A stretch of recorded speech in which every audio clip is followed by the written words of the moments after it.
Again, C, G, D, A, E.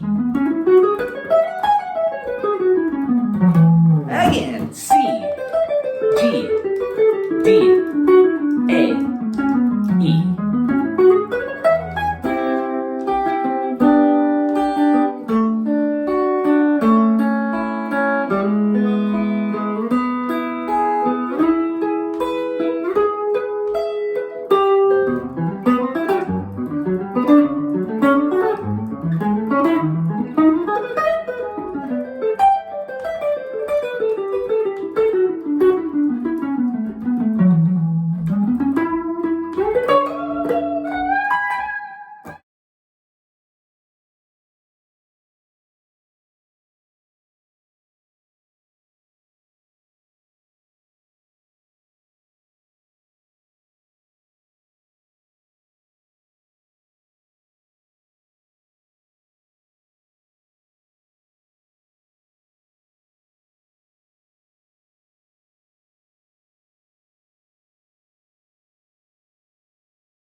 Hey everybody, welcome to today's lesson. It's Hey Joe, written by Billy Roberts, of course made famous by Jimi Hendrix.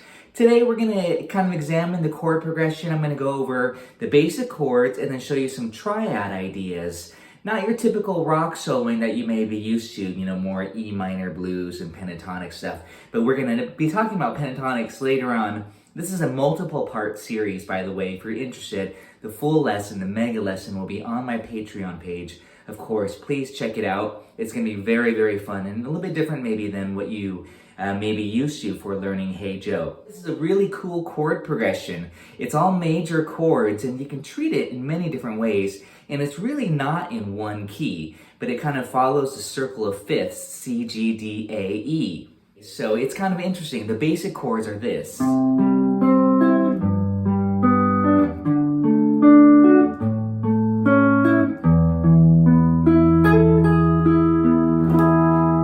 Notice how I'm even playing it. You got C, G, D, A, E, okay? And it just cycles around over and over. Of course, you could strum cowboy chords or however you want to do it, but I just wanted to show it to you this way as a bar chord way so that you can kind of see how it lays out on the guitar. It's really interesting. So we're going to be talking a lot about some patterns, some ideas for soloing single notes and chords. Check it out just one more time. Play it through with me this way with bar chords. We have C, G, D. These are all major chords. A, and then E major. That was a little sus there. Of course, you could just do this. That's an E7 sharp 9, the purple haze chord, of course, but that works really well as kind of a cool resolve chord.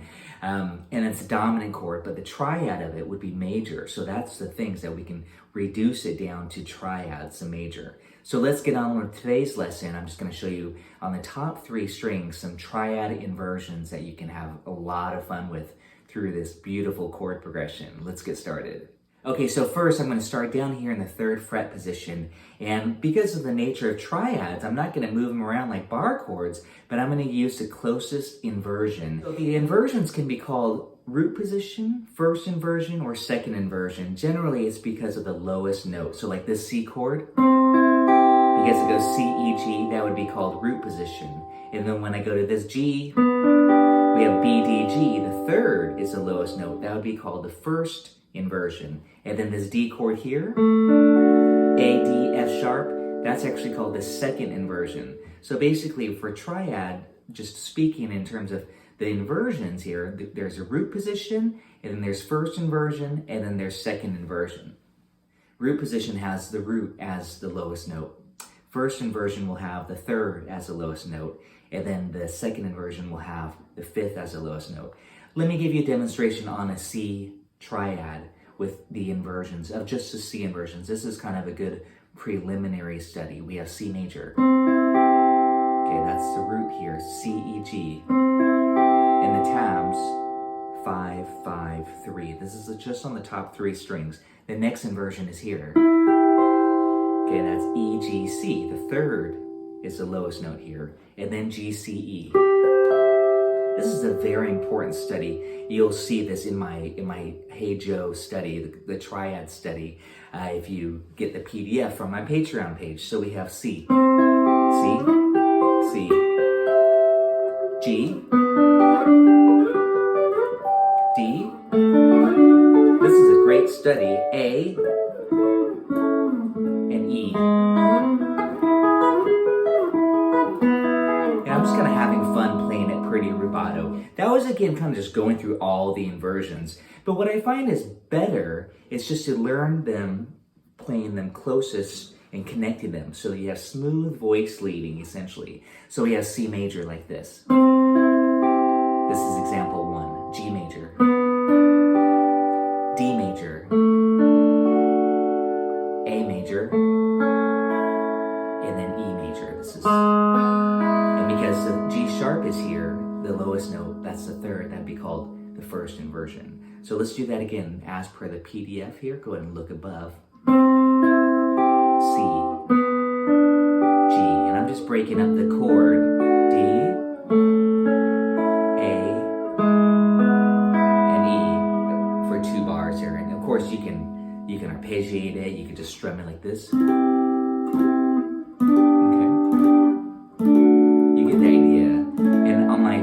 I'll show you definitely some fancier ideas later, but it's just good to do this. There's that next E, that's second inversion. Okay, so example 2 starts here on the 8th fret position, this C major.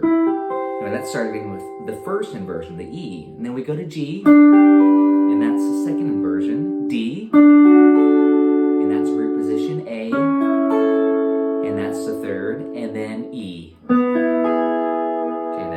That shape right there, that looks like a D chord, right? So you're gonna get really familiar and really master your triads. In this case, with Hey Joe, it's all major triads. I'll just arpeggiate or just kind of, again, freely noodle around.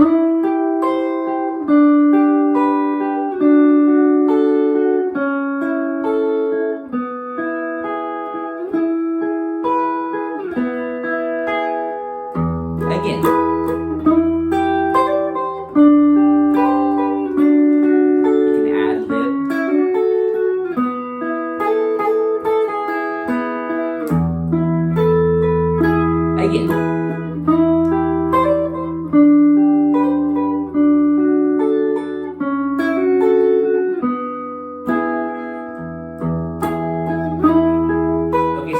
Example 3, third inversion for the C chord. Okay, so now we're starting here. And see how you're learning all your triad shapes by kind of breaking it down like this? This is a great study, again, to connect them. And by having, 4 or 5 different major triads, you're really going to get to know them really well. And then I would suggest applying them to other songs. We have C, G, D, A, and then E. And then E here. Let's do that again. C, G, D, A, E major. It's all major. A little whammy, why not? You can strum it.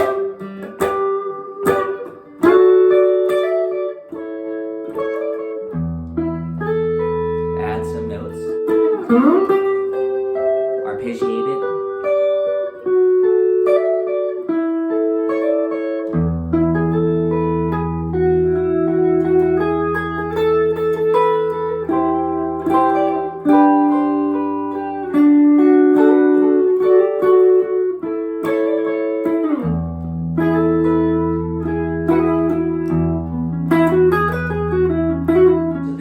last example, number 4 on this triad study number 1. Don't worry, there's going to be plenty more. Again, please consider joining my Patreon page for all of the materials. Okay, so here we're going to actually connect a few of the inversions. We're not going to go through all of them. That's a little bit extreme. You know, we want to make it musical too, of course. So here's C to this C. Okay, we're going to just try to connect them and play them as quarter notes. So, you know, 1, 2, then switch to G, and then switch. Okay, so here we go. We have C, C, G, G, D, D, A, E, E, E, E, E, E. Okay? Let's try that again a little bit slower. Make sure you can start to connect these.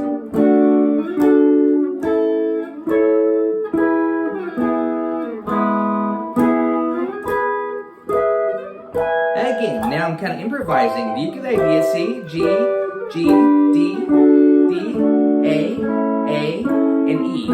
E, E, E, E, E, E. A lot of E's. And then C, C, G, G, D, D, A, E, E, E.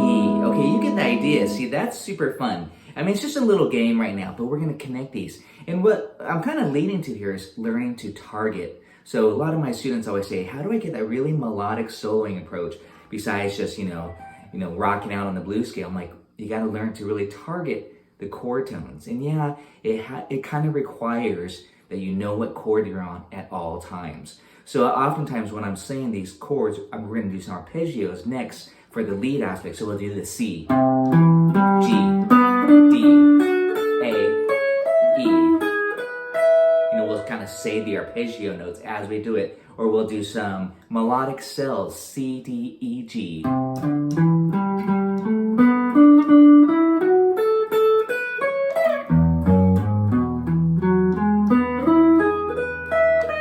Okay, we'll kind of go through stuff like that, some melodic ideas. And then we'll do some pentatonic scales, because, you know, we love pentas, but we'll actually do the penta per chord. So we'll do C, G, D, A, E.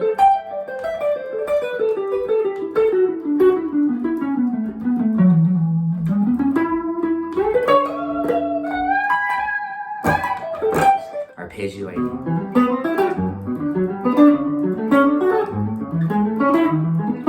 C, G, D, A, E.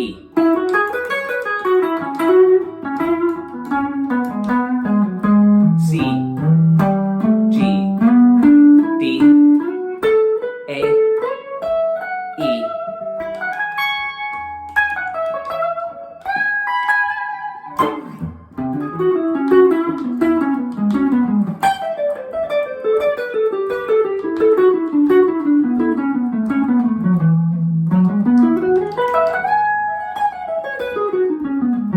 Again, C, G, D, A,